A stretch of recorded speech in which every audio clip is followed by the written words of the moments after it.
শুভ দুপুর বন্ধুরা, আজকে আমি এসে গেছি আপনাদের জন্য আরও একটা খুব সুন্দর রেসিপি নিয়ে।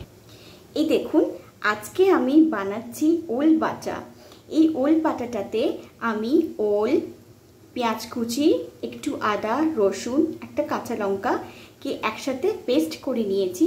তার মধ্যে আমি দিয়েছি একটু জিরে গুঁড়ো, হলুদ গুঁড়ো, সামান্য একটু নুন আর একটুখানি চাট মশলা দিয়ে খুব ভালো করে এটাকে মাখিয়েছি। তার মধ্যে দিয়েছি একটুখানি বেসন আর চাল গুঁড়ো। তারপরে অল্প অল্প সামান্য একটুখানি তেল দিয়ে এই ওল বাটাটাকে আমি বড়ার মতন করে ভেজে নিচ্ছি। এটা ভীষণই একটা লোভনীয় আর সুস্বাদু একটা রেসিপি, ওল বাটার বড়া। তো আপনারা নিশ্চয়ই এটা বাড়িতে ট্রাই করবেন আর আমাকে বলবেন যে রেসিপিটা আপনাদের কেমন লাগলো। ধন্যবাদ।